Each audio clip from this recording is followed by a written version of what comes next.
Hola, ¿qué tal amigos? Bienvenidos a Conectados, programa del Ministerio de Transportes y Comunicaciones a través de Andina Canal Online. Les saluda Richard Cortés. Hoy vamos a empezar el programa con una noticia que el último fin de semana a todos los peruanos nos ha invitado a soñar, a embarcarnos en esta ruta, en este camino al 2021, la ruta del Bicentenario, el Bicentenario de nuestra República. Acontecimiento histórico importante que sin duda nos invita a soñar con grandes proyectos, grandes obras, y el gobierno precisamente está embarcado en esta iniciativa. El Ministerio de Transportes y Comunicaciones tuvo presencia en esta fecha simbólica con la participación del ministro Edmer Trujillo en Huancavelica, donde se hizo el lanzamiento también oficial de la agenda al Bicentenario. Hemos preparado una crónica, un resumen de lo que se vivió, una fiesta con costumbres, con bailes, con esperanza, optimismo, por supuesto, de la gente en Huancavelica el último fin de semana. Vamos a verlo.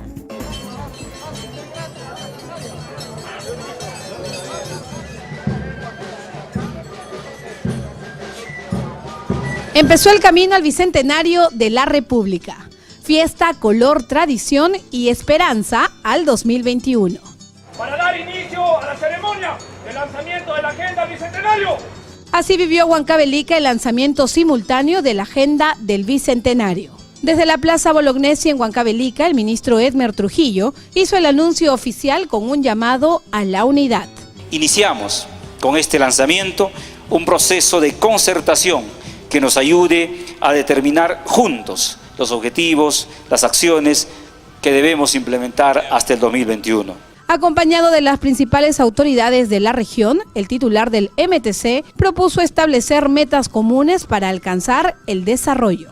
Desde el gobierno los convocamos a ello y por eso les pedimos que definamos una agenda común que nos una hacia el Bicentenario.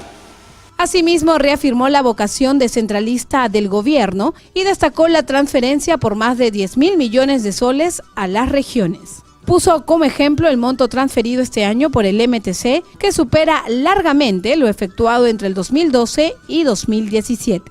El Ministerio de Transportes, el sector que me honro a presidir, ha transferido este año 1.672 millones de soles a los gobiernos regionales y municipalidades de todo el país.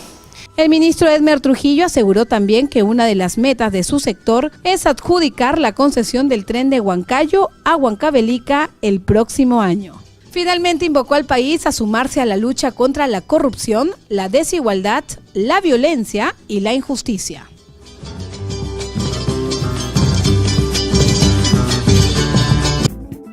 La meta del Ejecutivo para el Bicentenario es ambiciosa: 35.000 millones de soles para obras en el proceso del Bicentenario.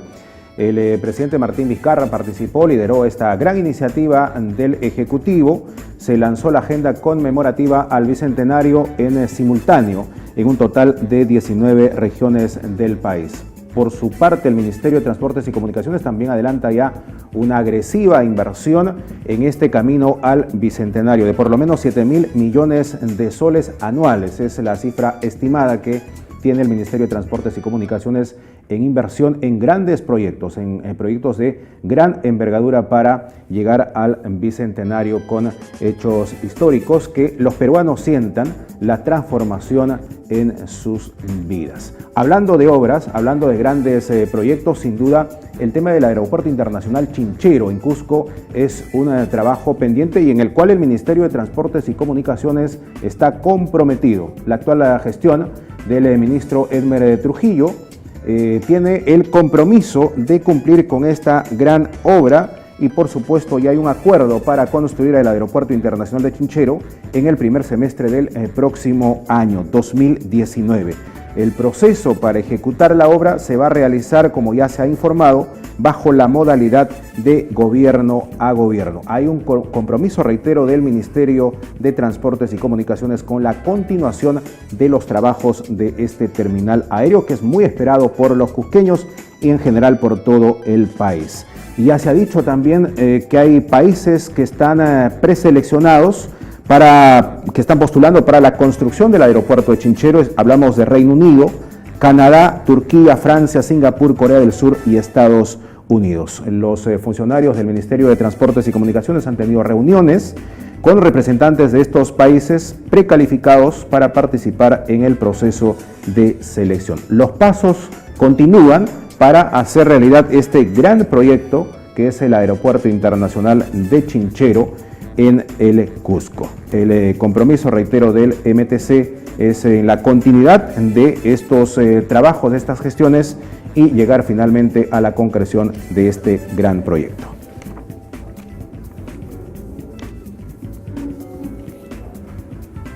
Muy bien, vamos a continuar con otros temas y ahora sí voy a presentar al invitado de hoy. Tenemos el gusto de conversar con el señor Juan Carlos Paz, director general de Transporte Acuático del Ministerio de Transportes y Comunicaciones. Señor Paz, bienvenido a Conectados, el programa del Ministerio de Transportes y Comunicaciones. ¿Cómo le va? Buenos días, Richard, ¿cómo está?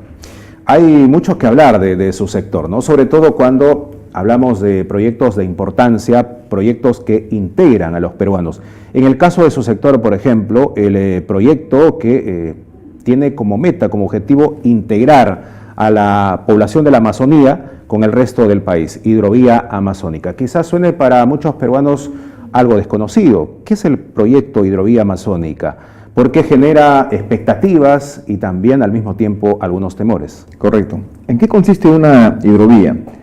El Perú tiene más de 8.000 kilómetros de ríos navegables, pero no son hidrovía todavía. Para que sean hidrovías se necesita varios elementos adicionales. El más importante es que exista una seguridad de la navegación, es decir, que uno pueda navegar las 24 horas del día, los 365 días del año. El fenómeno que ocurre en los ríos navegables de nuestro país es que tenemos épocas de vaciante y de creciente.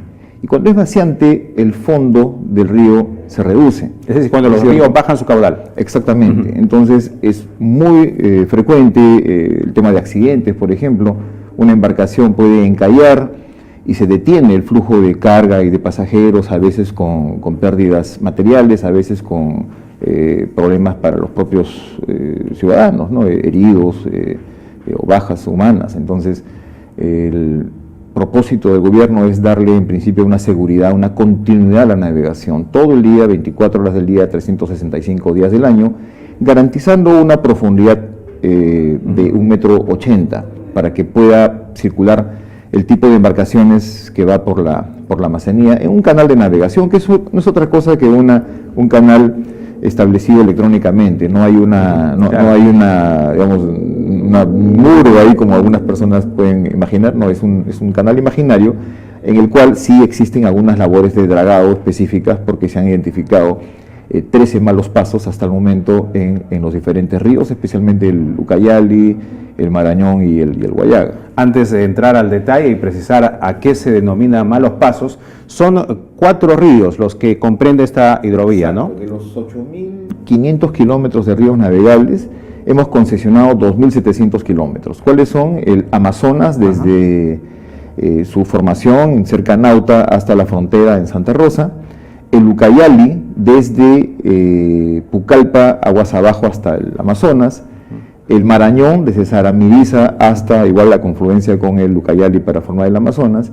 Y el Huallaga, desde Yurimaguas hasta que el río Huallaga llega al Marañón. Esos son 2.700 kilómetros para empezar. Entonces, y ese comienzo se ha dado a través de una concesión que es cofinanciada el Estado y el sector privado.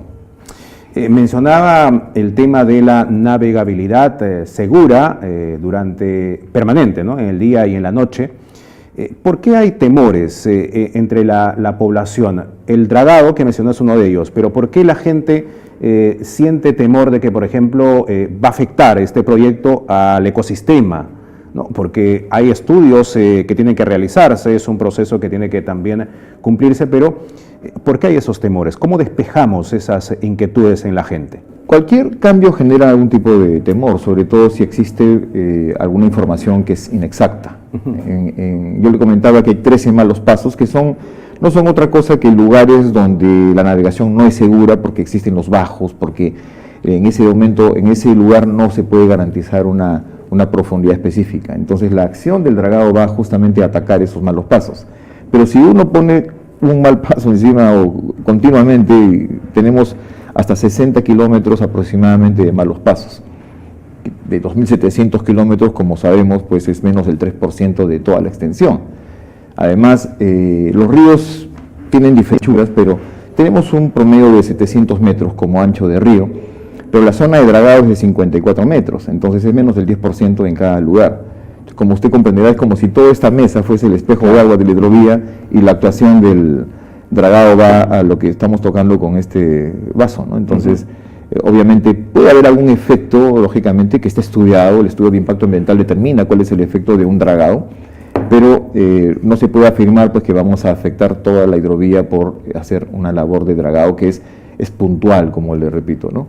Claro, porque cuando hay advertencias de algunas organizaciones en el sentido de que se va a afectar el ecosistema, las especies, los peces que habitan en estos ríos, caramba, la población ¿no? Dice, es mi modo de vida, es parte de mi vivencia y cómo es que esto va a afectar, ¿no? Entonces, ¿de qué manera su sector, de qué manera el Ministerio de Transportes y Comunicaciones trabaja para llegar a esta población y hacerles entender de que hay beneficios y que hay cuestiones que también tienen que clarificarse?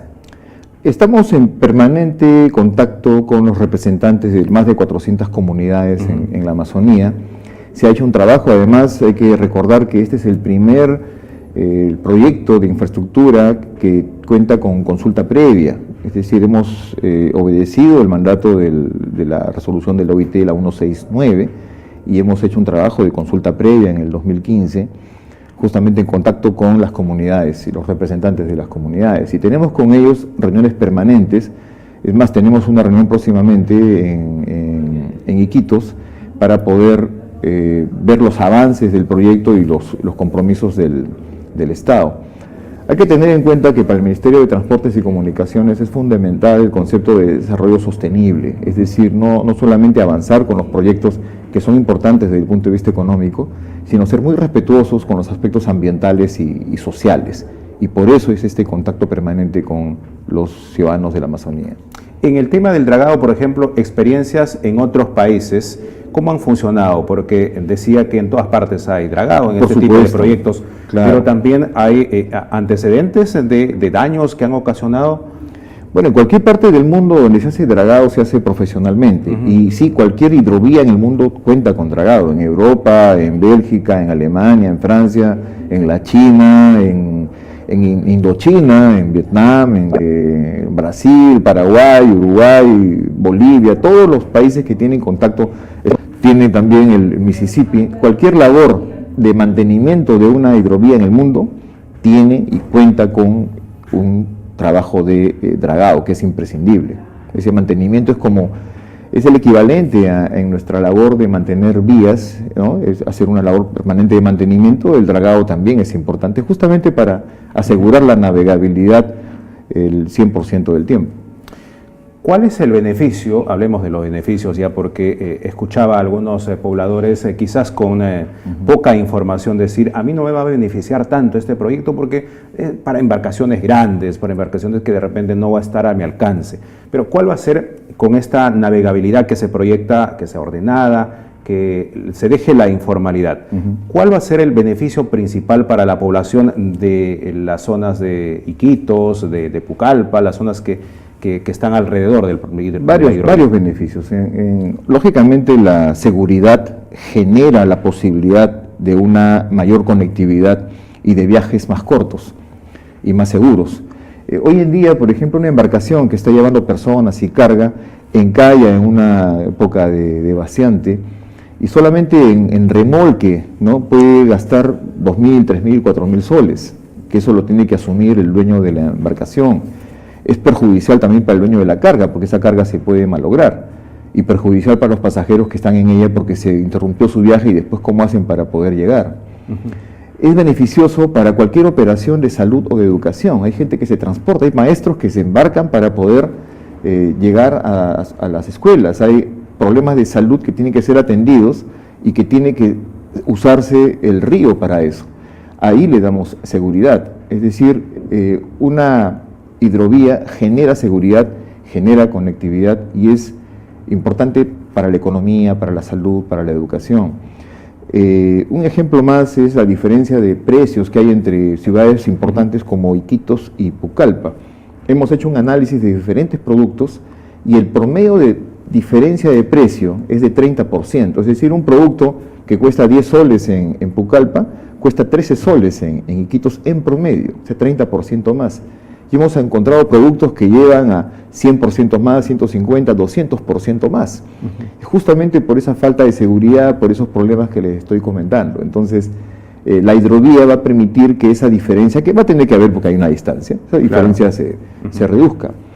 Por otro lado, nuestro comercio en los ríos amazónicos es fundamentalmente interno. Productos de pan llevar, petróleo, alimentos, líquidos de todo tipo, ¿no?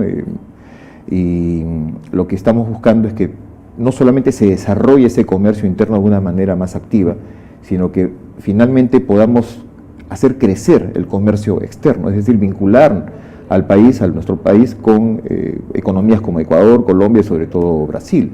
Así que la hidrovía es un elemento fundamental, ¿no?, para poder generar también comercio exterior. Claro, porque todo lo que usted dice se traduce en que en esta parte del país la principal vía de transporte es el transporte a través de los ríos. En efecto. Y se sufre, como dice, cuando hay este problema de los ríos, bajan el caudal y las grandes embarcaciones, para no encallar, pues empiezan los problemas, ¿no? Y ahí es donde se aumenta el costo, no solamente para el transporte pasajero, para el de carga. Exactamente. ¿Cuándo se tiene previsto ya con la operatividad de la hidrovía? ¿Cuáles son los plazos que se han establecido? El concesionario está en pleno trabajo de desarrollo del estudio de impacto ambiental y los estudios definitivos de ingeniería. Pensamos que todo esto debe estar terminado a fines del próximo año, el último trimestre del próximo año, para poder dar lugar al inicio de las obras en el año 2020 y poder tener ya en el año 2022 ya la hidrovía constituida. El ferry es un medio de transporte también muy usado en la Amazonía de nuestro país. Para quienes no tienen mayor información de cómo opera el ferry, cuán importante es para la población de la Amazonía, explíquenos de qué manera se convierte este sistema de transporte importante, de valía para la Amazonía. Ha generado un cambio rotundo, ¿no? Porque el ciudadano de la Amazonía y sus familias, sus hijos, se transportaban básicamente o en motonaves o en rápidos o en pequepeques. Cada uno de ellos ofrece diversos tipos de problemas que son superados por el ferry. En una motonave el pasajero va con la carga, por ejemplo, y tiene que esperar el ritmo de la carga, a veces horas a poder embarcarse para poder salir. Un pequepeque es una embarcación pequeñita sin ningún tipo de servicio. Hay por lo menos un baño, pero va justamente a una velocidad y de una forma que puede significar un riesgo para el pasajero. El ferry es un medio de transporte moderno, que también es rápido y seguro, y estamos llevando un promedio de 300 pasajeros, 200 con pasaje subsidiado cada 2 días, es decir, 3 viajes a la semana, en una empresa, a través de una empresa que es privada, con un aporte estatal para que esto pueda funcionar. Y lo importante de esto es que ha generado ya un cambio, porque hay empresas que, imitando ese servicio, han mejorado sus operaciones y están en este momento brindando un servicio parecido al del ferry, ¿correcto? Tanto en Amazonas como en el Marañón. Entonces, eso implica justamente un buen resultado de una intervención estatal. Es decir, ponemos un ferry en servicio, mejoramos las condiciones, le damos dignidad al transporte de los ciudadanos, y eso finalmente es imitado por el empresario privado, que va generando un cambio. Y eso es lo que justamente queríamos, y estamos en el camino de seguir avanzando en esta mejora del servicio y la seguridad para nuestros ciudadanos. ¿Se ha pensado en potenciar el sistema del ferry o con otra alternativa similar? Bueno, tenemos en este momento el ferry que va de Iquitos a Santa Rosa. Es un viaje que dura entre 11 y 12 horas. ¿Qué frecuencias tiene a la semana? 3 veces por semana, como le digo. Y pensamos también, tenemos en proyecto un ferry que vaya desde Nauta hasta Yurimaguas, atravesando el Marañón y el Guayaga, y posteriormente uno que vaya de Iquitos hasta Pucallpa. Está eso en nuestros planes.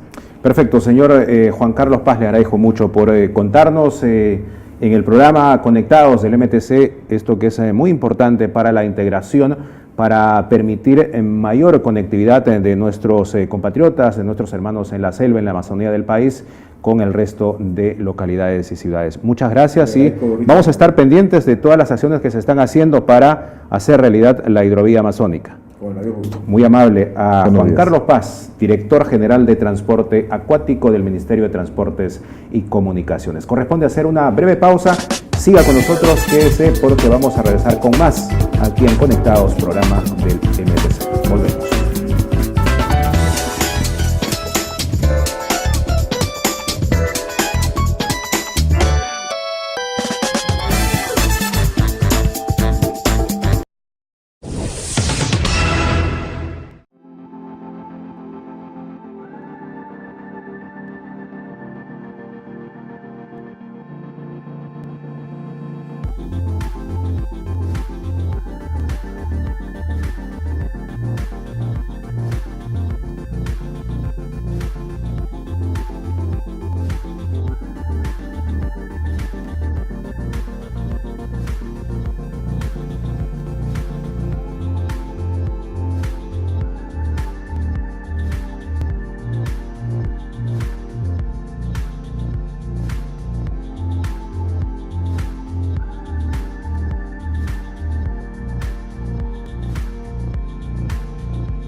Estamos de vuelta, seguimos en Conectados, programa del Ministerio de Transportes y Comunicaciones. Vamos a hablar ahora, hablando de comunicaciones, lo que se está haciendo en el sector también para continuar con este gran objetivo que es llevar Internet de calidad, Internet de gran potencia, de gran velocidad a todas las regiones de nuestro país. Hay un compromiso irrenunciable del Ministerio de Transportes y Comunicaciones en este objetivo. Para mejorar, por ejemplo, la gestión del espectro radioeléctrico que va a permitir llevar Internet a más peruanos. Vamos a conocer detalles de una actividad importante que se realizó, una actividad liderada por la viceministra de Comunicaciones, Virginia Nakagawa, para hablar justamente de estas acciones, de estos pasos que se están dando para lograr los objetivos. Tenemos la siguiente nota.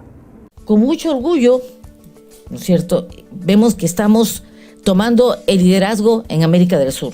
Un liderazgo que permitirá llevar Internet a más peruanos. Durante el quinto taller con periodistas, la viceministra Virginia Nakagawa presentó las acciones que el MTC emprende para garantizar el uso eficiente del espectro radioeléctrico. El sector ha reservado bandas de frecuencias para nuevas tecnologías. Dispuso que estas bandas se entreguen solo por concurso público.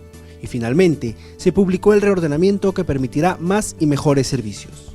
También se trabaja para publicar la normativa que definirá los topes de espectro y se plantea el arrendamiento de este bien. Lo que estamos haciendo es emitiendo las normas que de pronto desde 1993 no han sido emitidas en su oportunidad, quizá porque no había necesidad.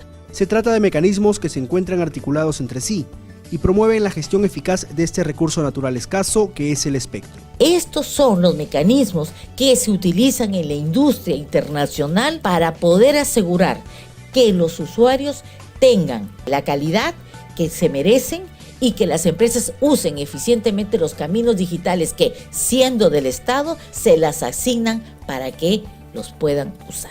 Con el mismo objetivo de asegurar la calidad en el servicio para todos los peruanos, la viceministra saludó la iniciativa de revisar el marco legal del sector de las telecomunicaciones, en especial y en forma prioritaria, la ley de promoción de la banda ancha.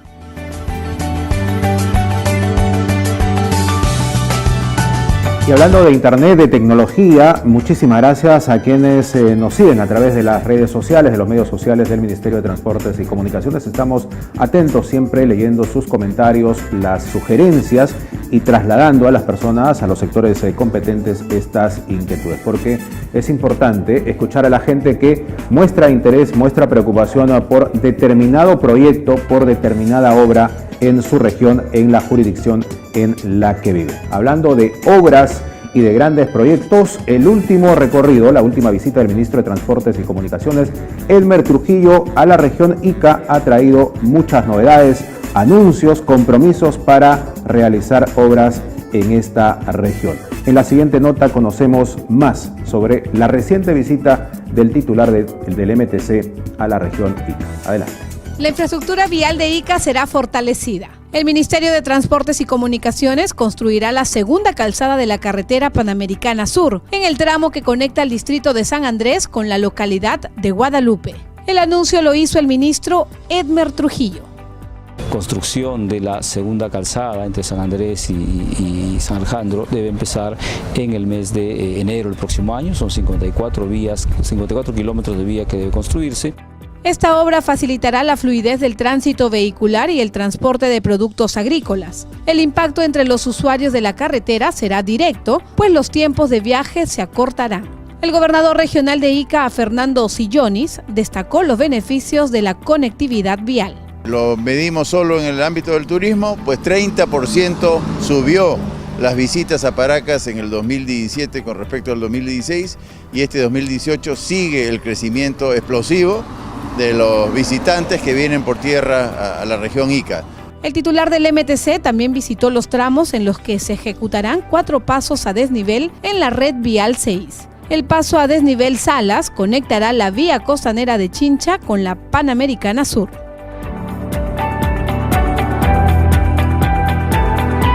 Y si hablamos de presencia del Ministerio de Transportes y Comunicaciones, hay una iniciativa también liderada por la Presidencia del Consejo de Ministros en diferentes regiones, cuando falta poco ya para que las nuevas autoridades electas empiecen funciones.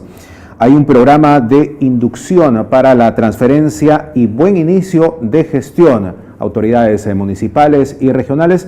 Este programa de inducción se está realizando en diferentes partes del país. El MTC tiene presencia con módulos, con stand de información para compartir también lo que se hace en la gestión. Hubo en Ica, en el norte del país, en La Libertad también, Lambayeque, en Chachapoyas, Amazonas también hay presencia del MTC con esta gran iniciativa que es un programa de inducción para la transferencia y buen inicio de la gestión, a poco, ya reitero, de que las autoridades municipales y regionales empiecen la gestión en las diferentes regiones del país. Bien amigos, no hay tiempo para más, nos ganó el tiempo hasta aquí. Conectados, el programa del Ministerio de Transportes y Comunicaciones a través de Andina Canal Online. No olviden seguirnos a través de nuestras redes sociales, estamos atentos a todas vuestras sugerencias, inquietudes que comparten con nosotros. Gracias por esa preferencia, nos reencontramos el próximo martes. Buen día.